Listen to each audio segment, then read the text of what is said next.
2017 Castan Centre Conference. I'm very pleased to see you here. My name is Sarah Joseph. I'm the Director of the Centre. And I'd like to begin today by acknowledging the traditional owners of the land on which we meet, the peoples of the Kulin Nation, and pay my respects to their elders past and present. Before we kick off proceedings today, I might ask if you could, we're going to have a few late arrivals, if possible to sort of come a bit further down the front so that when people arrive they can just come in at the back.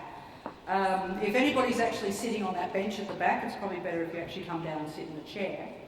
And once again, we're going to be live tweeting the whole event. So we're going to be live tweeting and putting photos on Instagram and Facebook. The hashtag for today is #HumanRights17. And be sure to keep tweeting because the last couple of years we've actually trended #1 in Australia, and we want to keep that run going. So it is now my great pleasure to introduce our first speaker of the day, Mr. Andrew Denton, who is an award-winning writer, performer and producer. His TV programs include Enough Rope, The Chaser Decides, Hungry Beast and The Gruen Transfer, and he's also pioneered documentaries on difficult subjects done in a different way, including The Year of the Patronising Bastard, about disability, and Angels and Demons, about mental illness. And he's also done a 17-part podcast series about voluntary assisted dying, which was released in 2016. For the last 2.5 years, Andrew has spent thousands of hours on the topic he is about to discuss, the topic which is voluntary assisted dying, which is a topic which is probably about to become the most prominent legal, social and moral issue in Victoria, with legislation imminently to be introduced into the Victorian Parliament. Please welcome Andrew Denton.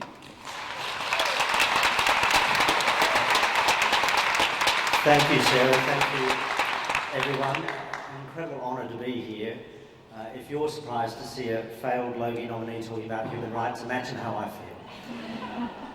The Victorian Charter of Human Rights and Responsibilities Act is unique amongst Australian states. Passed in 2006, it speaks proudly to Victoria's tradition as a progressive state, one that values human rights sufficiently to enshrine them in law. And two of these rights are central to my talk this morning. One, the right to freedom of thought, conscience, religion and belief, and two, the right to protection from torture and cruel, inhuman or degrading treatment. These rights lie at the heart of a voluntary assisted dying legislation which will be debated in your Parliament in September. As I explain why, I want you to keep one thing firmly in mind. We fight to live. It is our very deepest urge. A law to help someone die is written for a very particular, a very small group of people. They are the very sickest people in our society, the most vulnerable, and there is only one reason why any of them would seek such help or be given it. Because sometimes, despite the best medical care, the only thing that will end suffering is death. But first, the good news. Although 85% of us will die of a chronic illness, the vast majority of us will die well. We know this because just over 2 years ago, a small cog in the vast machinery of this state's democracy began to turn. And for a small cog, it had a big title: Parliament of Victoria Legislative Council Legal and Social Issues Committee Inquiry into End-of-Life Choices. Catchy. 8 upper house parliamentarians, 3 Labor, 2 Liberal, 1 Green, 1 Sex Party, under the chairmanship of Liberal MLC Ed O'Donoghue, spent 10 months going around the state listening to, consulting with patients, doctors, nurses, palliative care physicians, carers, medical specialists, ethicists, priests, lawyers, and ordinary Victorians to find out how well we conduct end-of-life care in this state. And the answer is, by and large, very well. When you pick your way through some of the 1,037 submissions and read the transcripts from the 17 days of public hearings held around the state, one thing becomes clear. Though they could use more resources, something the government has pledged to do, our palliative care system mostly does a tremendous job in achieving their stated goal, which is to alleviate the pain and suffering of Victorians who are dying.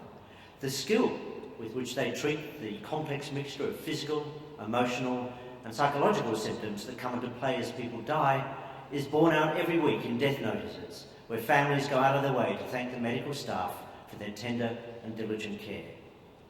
But if the excellence of palliative care was one of the themes that came out of the inquiry, the committee also found something lacking in our end-of-life care, something causing so much harm that they concluded maintaining the status quo is an inadequate, head-in-the-sand approach to the plight of the Victorians discussed in this report.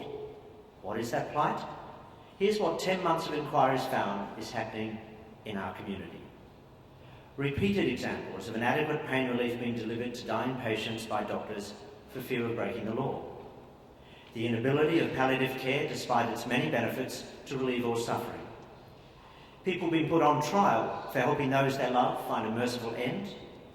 Doctors being forced to break the law in order to help their patients die, but having to do so without support, regulation, or accountability.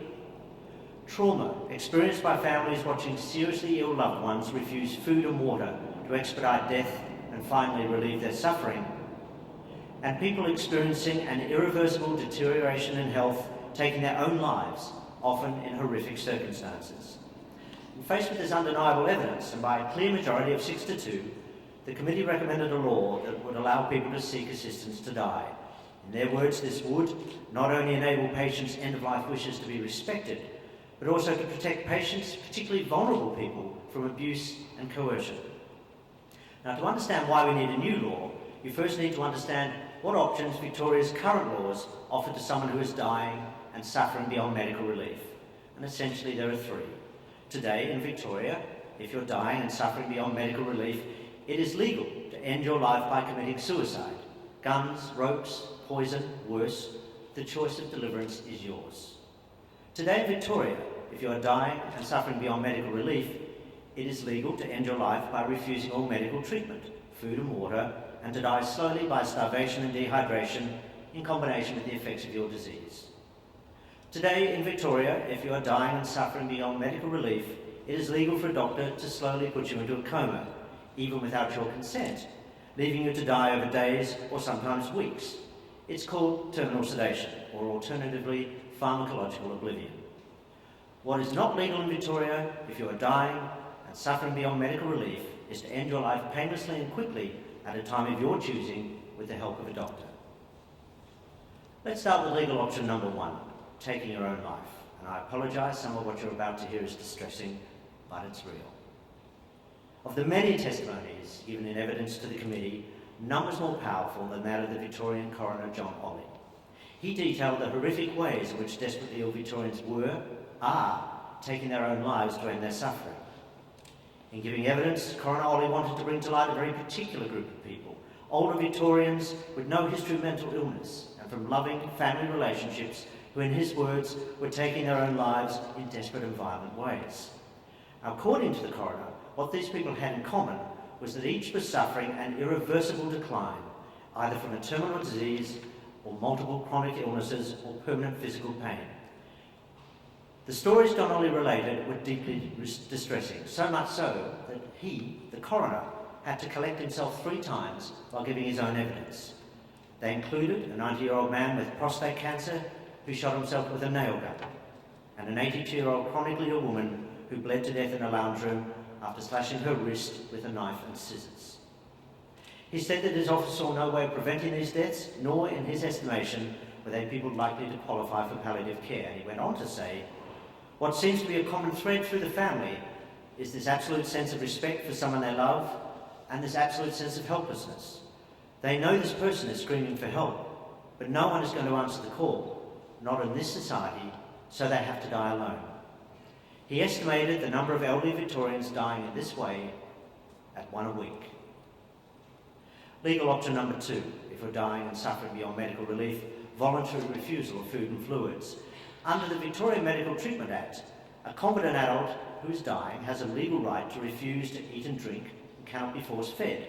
Such refusal is not considered suicide. This is a recognition of the principle that everyone deserves respect to make their own decision, that a treatment is too burdensome. And most often, to support this choice, a dying patient will move into palliative care where they will seek maximum relief from pain and suffering. They don't always get it, and more of that later, but even if they do, it's a slow process. As Professor Richard Chai, the head of palliative care at St Vincent's Sacred Heart, Sydney, told me it can take, quote, weeks which are psychologically painful for both the person dying and their family watching on. He even volunteered that he'd had one patient who was so distressed at how long it was taking to die this way that she committed suicide within palliative care, the very people she had turned to ease her dying. Why would any patient choose such a slow and painful way to die? Because it's quicker and less painful than letting the disease take its course. It's one of the few options that our law allows, and it's almost the only instance where a dying patient has the legal right to assert themselves over their doctor. The human cost of ending your life this way was spelt out to the inquiry by Anne Woodcham. Her father was in his 60s and dying of motor neuron disease, an incurable and brutal illness known colloquially as the bastard. And these are Anne's words. While the law respected his right to decide to end his life, it gave him no help to do it and insisted that he must die slowly of starvation and dehydration. His final morning at home was heartbreaking. My mother dressed him and he thanked her, using his e-tram board to dictate his message for their happy marriage and for caring for him. He then asked to see for the last time the garden that he'd planted. He sat for a long time in his wheelchair on the front veranda with my mum and just looked at the garden until a disabled taxi arrived and he left his home forever. And while the staff of the hospice were kind and considerate, there was no escaping the necessary steps of dying this way. Mucus solidified in the back of his throat and needed to be regularly prized out with cotton buds, causing him to gag. His mouth was dry and could only be swabbed with water. Nurses, unfamiliar with his routines, tried to turn and bathe him and struggled to get him comfortable. He was eventually sedated when muscle cramps were so overwhelming and painful for him. I hope the sedation was effective in managing that pain. He died after 12 days. I cannot help thinking how much better my father's death could have been, a thoughtful and respectful decision-making process allowing him to choose to die. Sadly, he was not then offered a humane option to implement his decision, such as lethal injection or medication. Such an option would have spared him the physical distress of dying over 12 days of lack of food and water, his only choice under current law. It would also have spared him the grief of saying goodbye and leaving his home, garden and neighbourhood to die slowly in a hospital a few kilometres away with strangers tending him and his family watching his slow demise. Legal option number 3. If you're dying and suffering beyond medical relief, terminal sedation. In essence, this means that when faced with unmanageable pain and suffering, the doctor decides that the patient is to be slowly placed into a coma, sometimes because the patient is too far gone without their consent, and kept there medically supported till they die. Ray Godbold, a palliative care nurse from Inverloch, who himself died of cancer and whose children appeared before the committee, described it to me like this. I've been there when lots of people have had terrible deaths that no matter what palliative care people say, the last 24 to 48 hours of somebody's life can be completely unexpected.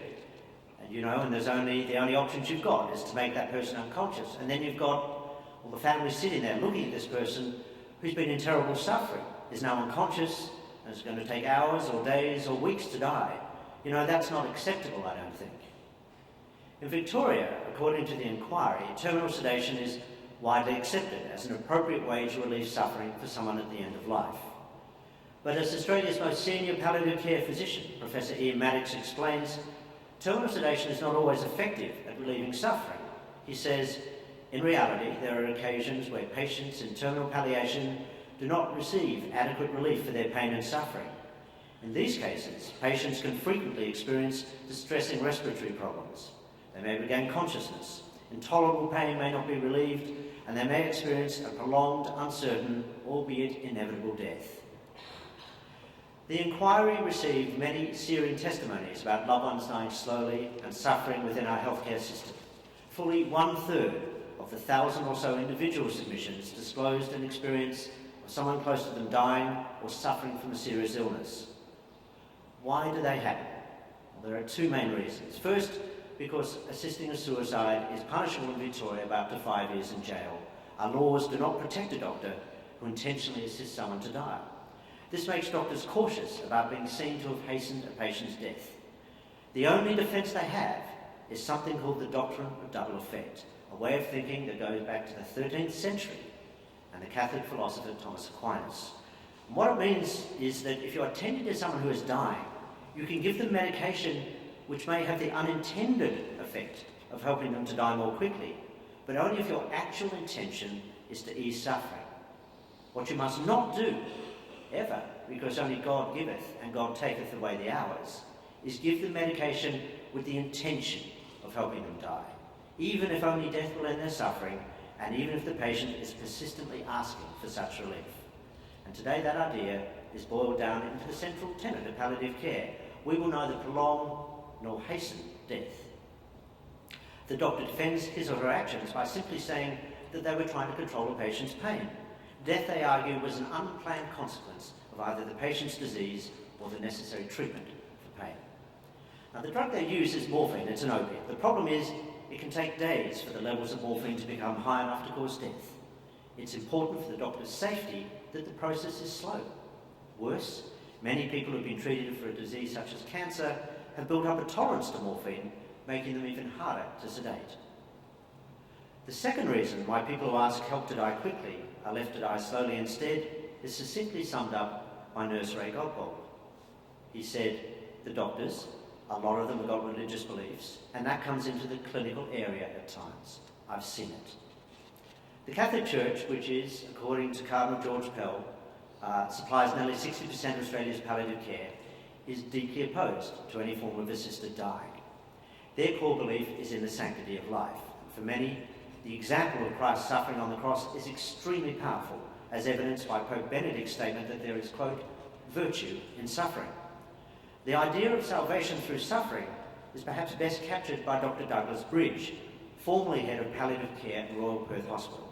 In March this year, Dr. Bridge wrote a passionate article in the Medical Journal of Australia attacking Victoria's proposed assisted dying legislation on the grounds that it's not a doctor assisting someone to die, it's a doctor killing someone or assisting them to commit suicide.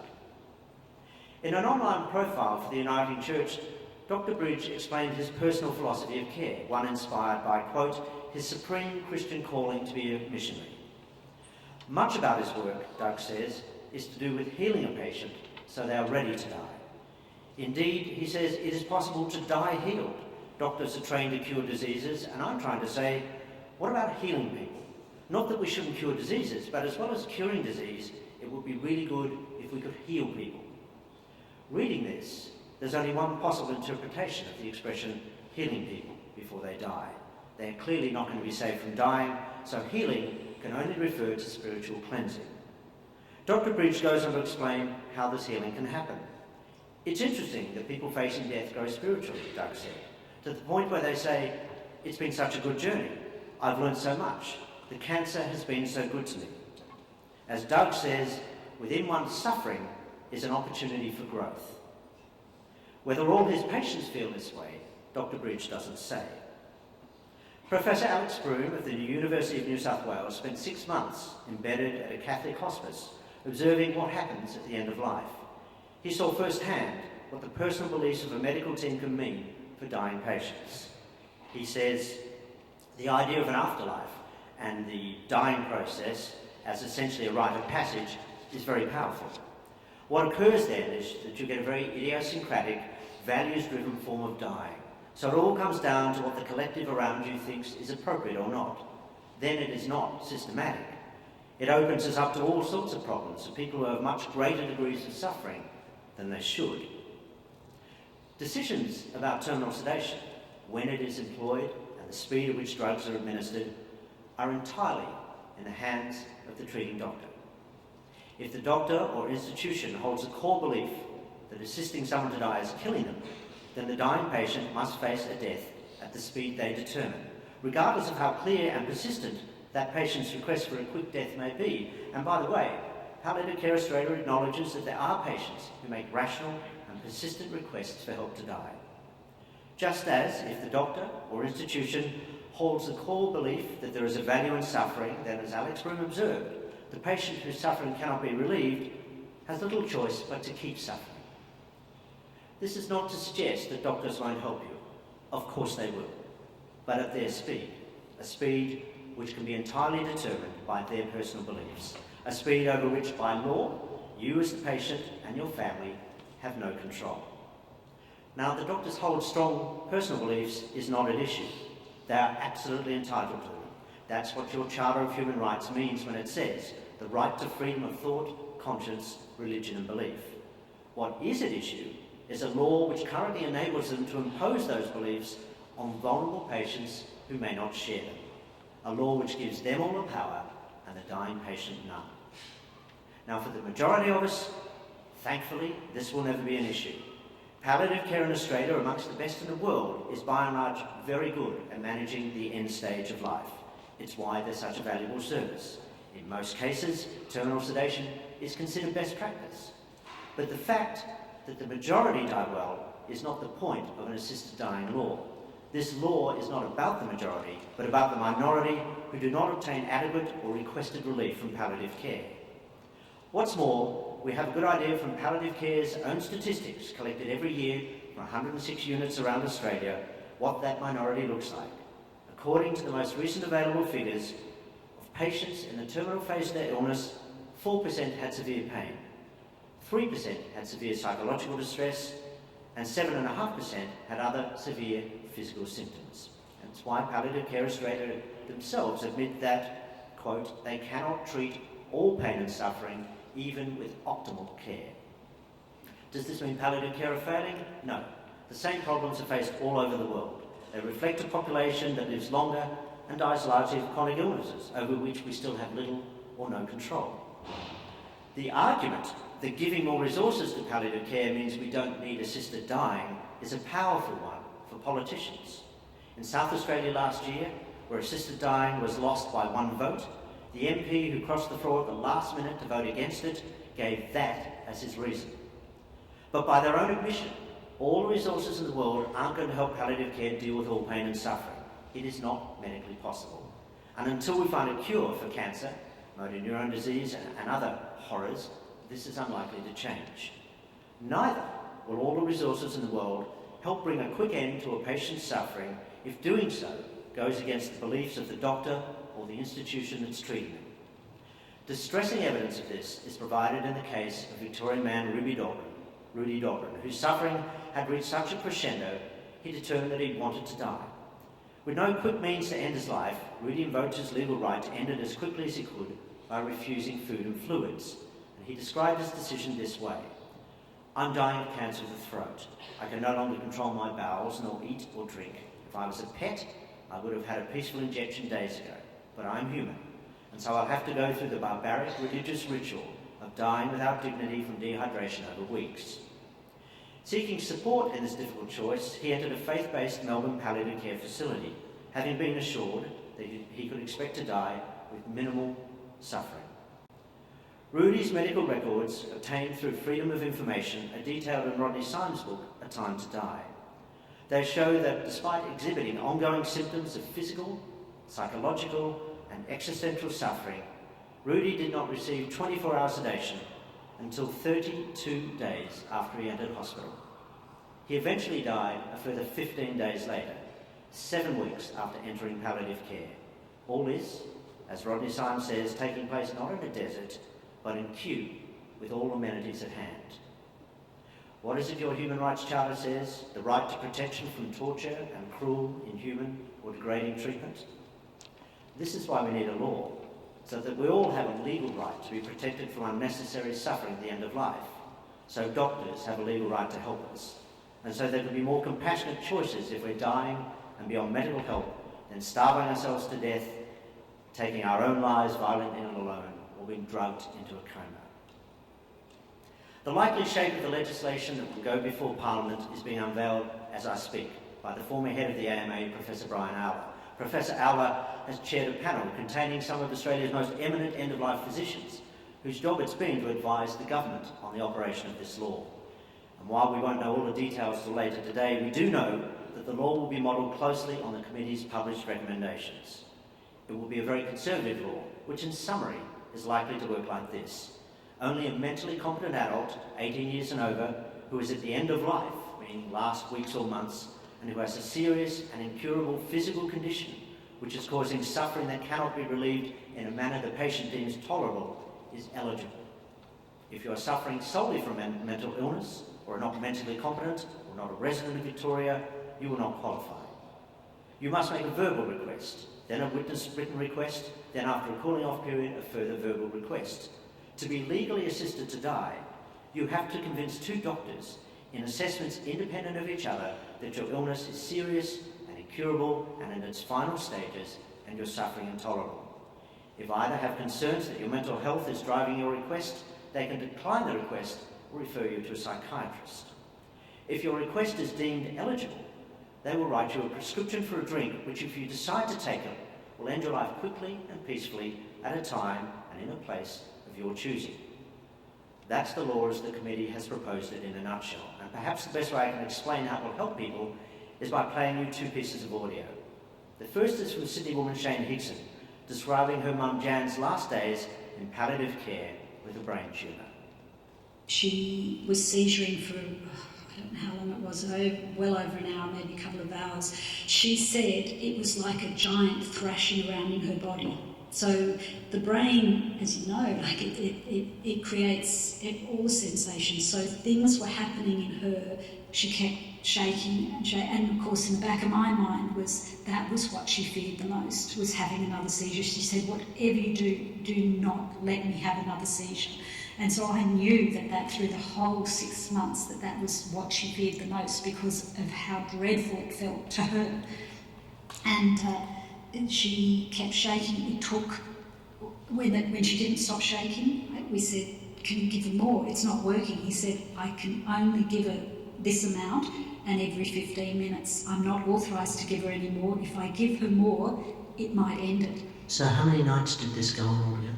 5 days. She went in on Thursday and she died on Tuesday morning. So 5 days of largely unrelieved pain and distress for her, of course, also for you.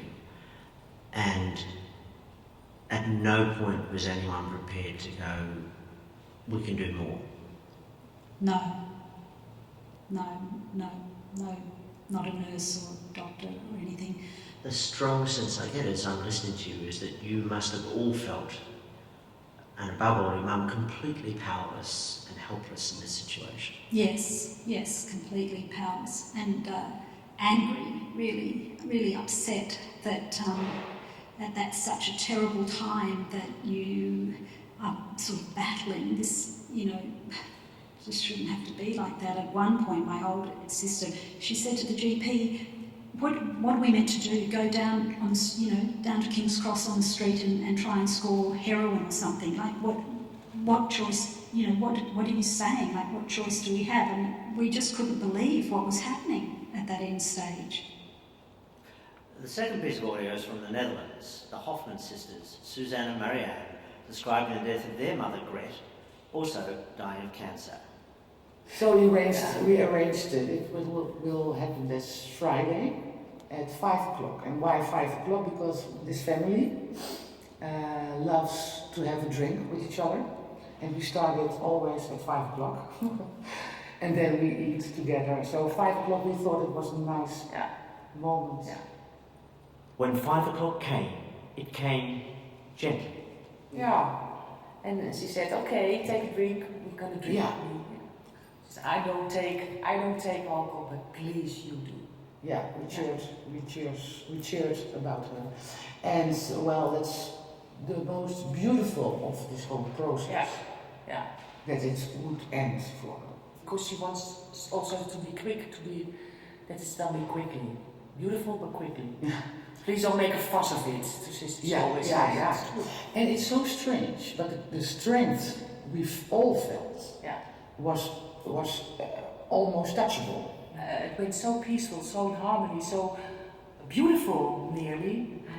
A peaceful goodbye. So the moment that my mother was there, and I didn't notice at all, and then suddenly she said, "Oh yeah, I can feel it." And that was it. it. Because she felt the sleeping sleeping. Sleep like that, because he really did his work. It's my first injection. And it's so beautiful. She was really glad when she said it. Oh yeah, I will feel it. I feel it. Yeah. It only lasted 5 minutes, but when I think back about it, it feels like a whole life, because it was, we had this humor and these jokes and this pure love feeling in the house. Pure love there was, yes, yeah.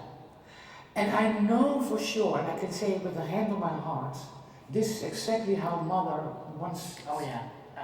I'm sure, I don't know if you believe life after death, of life after life. I do. And she is sitting on this cloud, looking satisfied and very proud. Not only were these two deaths starkly different, as are the memories that their families carry of them, but so were the last months leading up to them.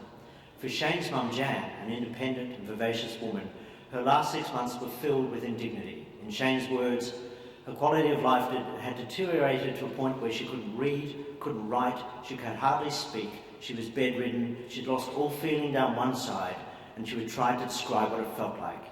She felt that her body was already half dead. Jan's last 6 months were also filled with the all-consuming fear of more of those terrible seizures. Under our law, Jan had no choice but to face this indignity and fear as best she could, helped by medical teams doing the best they could. Despite her clearly expressed wish for help to die, there was no one she could turn to for that help or reassurance, just as there was little a doctor could do to offer such help, even if they wanted to. All she was told was that she would not suffer at the end, which of course turned out not to be true. For Jan, as well as her family, every day was filled with dread, and for her daughters, a rising sense of horror and guilt that they could do nothing to help their mum. Gret Hoffman, Susan and Marianne's mum, had a very different last few months. Even though Gret had been diagnosed with breast cancer many years before she died, she remained an active, outdoorsy woman. But when the cancer reappeared in her stomach, her bladder, her bones, and she could no longer be the person she wanted to be or live the life she loved, she began to consider how she wanted her remaining days to play out. On the day the hospital told her there was nothing more they could do to stem her cancer, she discussed with the family that she didn't want to go on as she was. With their blessing, she spoke to her family GP, who then spoke with the entire family, and they all agreed that Gret should seek assistance so she would not be forced to suffer beyond what she found bearable. After going through the rigorous assessment process, again by two doctors, independent of each other, Gret was judged legally eligible for such assistance. Her daughters noticed the change in her immediately. In Marianne's words, the peacefulness went over her. In her last days, even as the cancer ground her away, Gret would sometimes talk and joke. Other times she would sit quietly and look out the window in deep contemplation. Her daughters knew that she was saying goodbye to them and to the world. Clearly, the law helped Gret and her doctors, but it helped the family GP too, by offering him legal protection to practice medicine compassionately as he believed he should. It is AMA policy that all patients have a right to receive relief from pain and suffering. Last year they polled their members on assisted dying. About 40% said they supported such a law, and almost half saw it as part of legitimate medical care. An assisted dying law enables those doctors to be the doctors they want to be. It replaces the paternalism encouraged by our existing laws with partnership.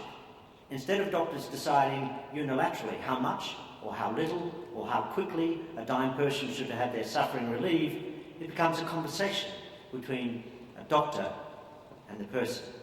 It enables that dying person to explore with their doctor ways in which they can approach perhaps the most profound part of their life, their dying. It is a chance for both to talk meaningfully and for the patient to be treated as a competent adult who is confronting, as we all do, mortality. Not to find out, when it's too late, that they have to put their family through their prolonged and painful death. An assisted dying law makes it possible for that conversation to start early after a terminal diagnosis, to bring in the family, to manage dying in a rational and humane way where the base note is no longer fear about what uncontrollable horrors may lie ahead. In short, it's about palliation, another tool for doctors to use when all others have failed. Ian Maddox, Australia's most prominent palliative care physician and part of the expert panel helping to write Victoria's law, believes that assisting someone to die can be a loving act. He says, voluntary assisted dying and palliative care go together. They have similar aims in relief of distress and need to espouse similar approaches of compassion, lack of haste, involvement of family, transparency, clear consent, open reporting. The existence of such a law would have made me a better palliative care physician. Doctors who object to these laws portray it as though they're being asked to kill a patient. In reality, what they're being asked to do is what they already do: make a careful diagnosis that a patient's condition is terminal and at its end stages and their suffering is intolerable, and go through with the patient their treatment options. If the patient meets the legal requirements for assistance to die, they write them a prescription. After that, it's up to the person whether they take it or not. Only one person is being asked to make a life and death decision, not the doctor, it's the person who's dying. And of course, those doctors who ethically object need never participate. The very core of these laws is that they are voluntary for doctors and nurses as much as everyone else. However, for those doctors currently faced with the agonising choice of secretly helping a patient to die and breaking the law, or abiding by the law and leaving that patient to die with great suffering, a voluntary assisted dying law provides protection. More than protection, it provides guidance and the opportunity to consult with colleagues and also the family of the person who's dying. A doctor's mission statement doesn't suddenly change under this law. They still want to heal, to alleviate suffering. Determining whether a patient is eligible for voluntary assisted dying is no more a life and death decision than those already taking place between patients and doctors every day around Australia, such as removing life-sustaining measures and ceasing futile treatment. In fact, in many ways, it's less.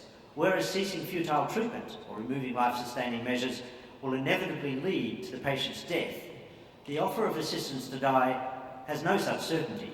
We know this from Oregon, where everyone granted the right for assistance to die must by law have a terminal illness and 6 months or less to live. Despite that, over 20 years now, more than 30% of those written the prescription choose not to take it. Before I finish, here are 3 stories that have been sent to me in just the last month, all from Victoria. A woman with incurable cancer who didn't tell anyone, even her family, and threw herself under a train. She died 3 weeks later.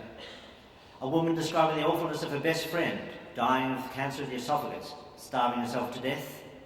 A nurse whose 86-year-old uncle at the end stage of cancer and unwilling to face palliative care set himself on fire.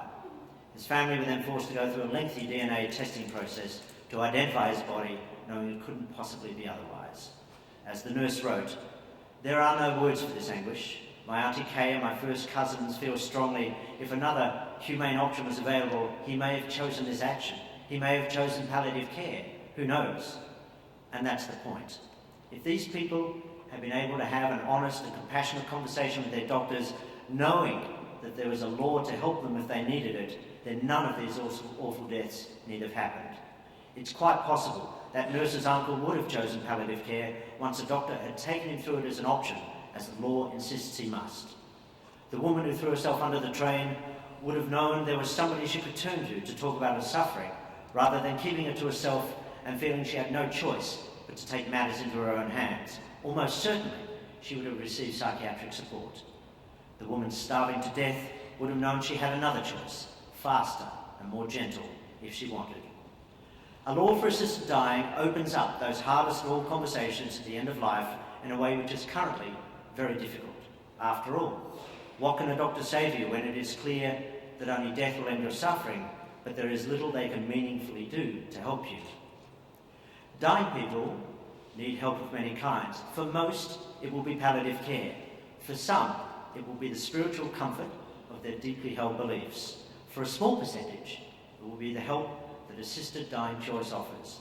They are all in the same conversation, and until we accept that, the litany of harm heard by the committee that is happening in Victoria will surely continue. This debate is not about a right to die. It is about a right to ask for help if you are dying and beyond meaningful medical relief. It is about the right to freedom of thought, conscience, religion and belief. It is about the right to protection from torture and cruel, inhuman or degrading treatment. It is about what's right. A law for assisted dying doesn't mean that more Victorians will die, but it will mean that less Victorians suffer. And if you agree with that proposition, that's where you can contact us. I'd appreciate your support. Thank you. you. Quite a sober start to the conference. We've got time for about 15 minutes worth of questions.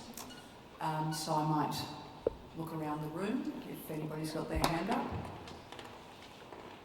Yes? Can Australians go overseas to have the peaceful death that you described, or are we not eligible to do that? So it's possible, and some Australians go to Switzerland, which is the only country in the world that will help foreign nationals. One of the people I spent time with in the course of creating the podcast was an extraordinary woman in New South Wales called Liz Lenoble, former Telstra New South Wales Businesswoman of the Year, who ultimately died of very painful and very rare cancer. And she had been through palliative care, and she was able to give a description I've never heard from anyone else. She was able to describe what it's like to be so doped up on pain relief that you can't tell the doctors it's not working. And after having gone through this experience, she then went to her palliative care physician to ask for his support, because you need doctors to sign off on an application to go to these clinics in Switzerland. You can't just turn up. You have to prove that you have a due cause. And this doctor who worked in a religious institution refused. And she was completely taken aback, and she said, I felt like Alice having drunk the drink we drink in Alice in Wonderland. I felt this small in the presence of God, but I summoned up the courage to ask him, why won't you support me? And he said, because then I would have failed at my job. So yes, we can legally go, but you've still got to get through the gatekeeper of doctors who may have religious beliefs which influence their view of your choices. Okay, we've got one in the middle and then one down the front. So, yes, there's a mic on. There you go. No, please take the mic. Given what you've just said, and brilliant talk, and I think the majority of Australians probably would agree with you, why do you think, Andrew, that the majority of the body politic are so opposed to laws like this? I don't think the majority of the body politic are. I spent a lot of time in South Australia where, as I explained, the law was lost by one vote. And it was an extraordinary couple of months, and I got to know, unexpectedly, more than half the parliament on first name terms. So I spent a lot of time speaking to politicians from all parties and all views on this issue. And I found most of them engaged with this issue legitimately, and they saw it as important. There were some who had strong religious beliefs and were never going to vote for it, and that's the case here in Victoria. And there were some who had strong social beliefs and were always going to vote for it, and that's the case here in Victoria. Then there's a whole group in the middle who aren't sure. And what I saw happen in South Australia, and what I can assure you is happening right now in Victoria, is that groups who are very organised and very fierce about this pursue their absolute democratic right to hit these politicians with a deeply orchestrated campaign of what's known as FUD, fear, uncertainty and doubt. So, for example, in Victoria, in the last month, you've had the Australian Christian Lobby take the leaders, 25 different faith leaders from 6 different denominations into Spring Street to talk to parliamentarians to explain why this law shouldn't happen. You've had Right to Life, letterboxing Victorian politicians. So I was in a Liberal electorate yesterday speaking to a retirement community, and the Chief of Staff of that member said, we've currently received 30 letters from Right to Life, from Margaret Tyer's group, and only 1 in support. So politicians, when dealing with a law that they see as very important, are being asked to make what is a public health decision, but in a blizzard of fear, uncertainty and doubt that has been thrown at them by opponents of these laws. And I would have to say, having looked at this very closely and having explored in detail the arguments that they put forward, they are masters at distortion and disinformation. And they are absolute masters at walking past and ignoring the genuine suffering that's happening in Victoria as though it's not happening at all.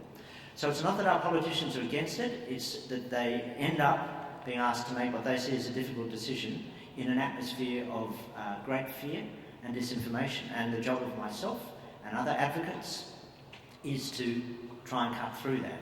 Now, I believe in Victoria we're in a significantly different situation because the law that has been presented as we speak today by Professor Brian Auer, never before in Australia has a government proposed this law. It's based on 10 months of serious research around the status of what the problems are, and the law that's been devised by this panel under Professor Brian Auer, and as I said, it includes some of our most eminent end-of-life physicians. They have spent another 5 months consulting right around the medical community as to how this law should work. So this is a law written not just from, but for and by the Victorian community. It's a law written for this medical community, for the people who live in this community. So this level of research and consultancy and thought has never gone into a proposed voluntary assisted dying law in Australia before.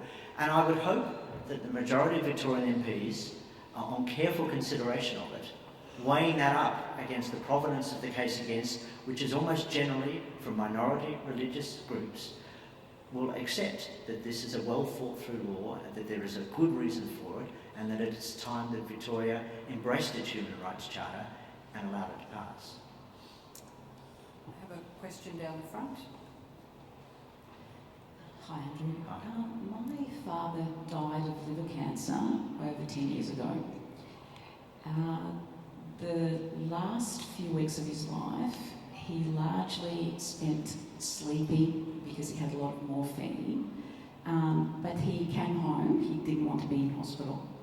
To his last few days, he was saying to my mother that if he can see the sun, if he can see the sky, if he can see his children, because we visited him every day, I saw him the night before he passed away, that he still wanted to live. He was 67. The bouts when he was awake, he was in a lot of pain. So towards the end, he suffered with the cancer the whole year, and this was the end of October. We found out in January that he was seriously ill. So to his last days, he was in pain. He was under the influence of morphine. Yeah. But he wanted to live. Yes. He said, I still want to live if I can see the faces of my children and the sky, etc. So, my fear is, what do you say? If this law existed, my fear is that he may have felt indirectly pressured to ask him to die sooner so as not to be a burden. So, you know, we valued every moment we had with him right until the end, of course. We were devastated when he passed. We still thought he would continue to live. Yeah. Yes, doctors said, you know, it was hard to say how long. And we also read information that said doctors can be wrong. And I have friends who are doctors and they tell me, you know, they do make mistakes. Yeah. In fact, they say routinely, nothing's 100% in medicine. So, you know, this is personal experience. What do you say to that? First of all, I very much relate to your story about your father. Even though my father died differently, my father was exactly the same. We all cling to life. We all want to see that sunset, to see our grandchildren, whatever it is in our life that drives us forward. The point about these laws is that they are voluntary. So in your father's case, he would have wanted to be at a point where he felt he needed assistance to die. He would have had to propose that himself. You're describing a loving family, a loving situation where the joy of life is still in him despite his disease. So it seems highly unlikely to me that he would have proposed that. Then the doctors would have had to agree that he was legally entitled to that. But even then, it's entirely his choice as to whether or not he takes his medicine. And you know, Ray Gottwald, the palliative care nurse who I mentioned in that talk, he died of esophageal cancer. He had gorgeous little grandchildren like your father. In fact, he was pretty much the same age as your father. And he was a palliative care nurse. He knew what was coming down the pipe. He knew what an ugly death this was. And he had an Nembutal. He had it illegally, but he had the right to end his life. And I spent many months talking to Ray and his family, tracking through. And it was amazing to me that despite, I've never seen a man literally physically disintegrate before the way he did, despite everything that was happening. he still didn't take it because he clung to life. It was his choice. And sadly for Ray, because of the nature of that disease, by the time he wanted to take it, he couldn't swallow, and there was no doctor that could help him. So it is about individual choice. It is strongly about individual choice. And you talk about burden, or that sense of being invisibly coerced. In the end, the single most autonomous thing any of us do is die. And to say to somebody, often coercion happens the other way around, in fact, which is that people wish somebody to stay alive longer, despite the fact they're suffering horrendously. You talk about misdiagnosis. That is true. There is no perfect diagnosis. Those studies show that doctors, and particularly oncologists, tend to err on the side of optimism. They will give someone 6 months, and they only live 3 months. We know from overseas that the vast majority of people that access this law do so in the last days and weeks of their lives. Everybody tries to live as long as they do. So your father is actually a classic case in point of somebody who may never have even wanted to consider this option, but if things had got really bad for him, he could have. The fact of your father's story to me underlines why you have this law, because there are other people that have died of liver cancer, and if you go to our website, you'll see some of these stories, who have very different physical reactions, where their life becomes absolutely intolerable, and who would have availed themselves of that law. I hope that answers your question.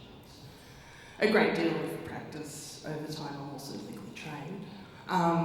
My main concern with, I agree fundamentally with what you're saying, but I see a lot of the anecdotes that are said to be system failures with the healthcare profession. To be what? System failures with the healthcare profession. Right.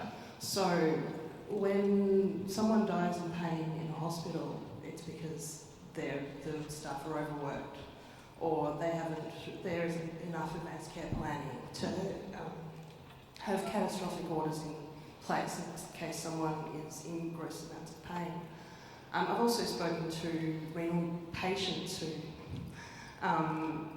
in principle, support palliative care. They don't want that balance of power to change between themselves and their healthcare professions, and also palliative care nurses who are really proud of the work that they do.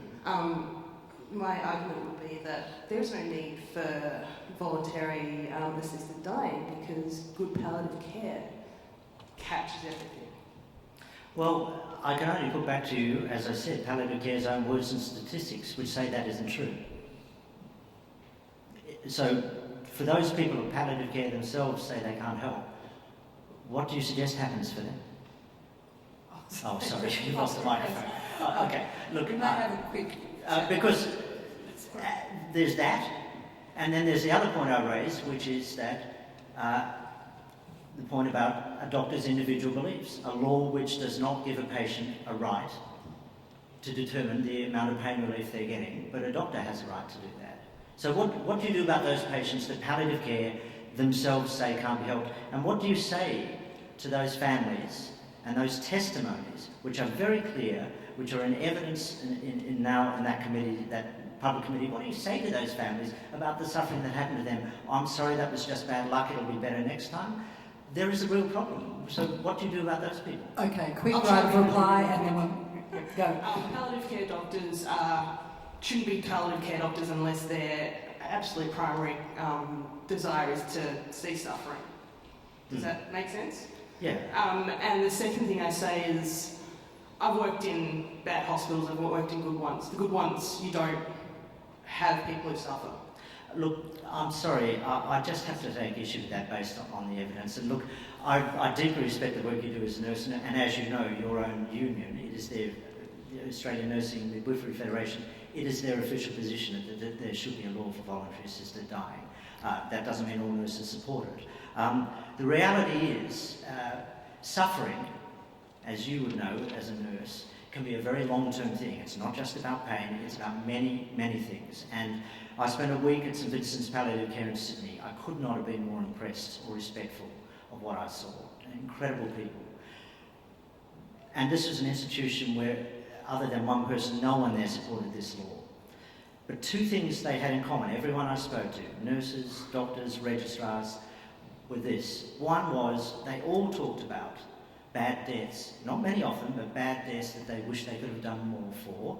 And the second thing is they all talked about the hardest thing to control, and you would know this, is what's called existential suffering. Now that is not a philosophical point, that's not having to read Jean-Paul Sartre.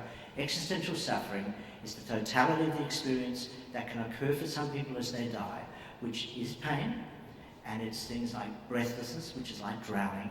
It's nausea at a phenomenal level. It is wasting away. It is constant medication. It is the side effects of those medication. It is fatigue. It is your own disease. It is your own mental anguish. It's the anguish of your own suffering, the anguish of seeing your family suffering. It is all those things in totality combined. The term existential doesn't refer to a philosophical point of view. It refers to the pain, the suffering of your existence. Now, no amount of pain relief or brilliant nursing or doctoring can ultimately deal with all of that. And what this medication does, and I won't go through it now, but if you want to go online and look at the Victorian Civil and Administrative Tribunal finding last year of the Medical Board of Australia versus Dr. Rodney Syme, is that the offer of this medication is the very essence of palliation, exactly the same as palliative care seeks to do, which is to ease the suffering of patients in their dying process. So I do have to take issue with you saying that all palliative care can capture this. It is simply not true, and it really bothers me when I hear people from palliative care make that argument. You shouldn't make that argument.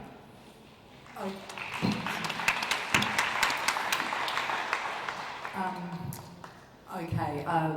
I'm sorry to the last question now. I think we do really have to move on with the next one. I'm so sorry. I just want to say, as a patient that has had, and a human rights lawyer that has survived a terminal diagnosis, who went through active steps to plan my own death, but for a 1 in a couple million chance of finding a stem cell transplant donor who has walked that line where my body was breaking down and I was dying. I think that voice, I think these laws are critical to maintaining dignity, autonomy, compassion and choice. There is always going to be a balancing of values and a balancing of belief systems, but I think it is a fundamental step forward, giving people that right. As a then 26-year-old, the thought of my parents watching me die was something I was not willing to put them through, and I can only say that from a personal and professional perspective, at all stages, I had the capacity, the ability, and the insight into my own health, my pain and suffering around me, and the deaths of the many people who didn't survive this illness, that such a law like this would have given a great sense of peace and compassion to me and my doctors. So that's all I want to say. Thank you.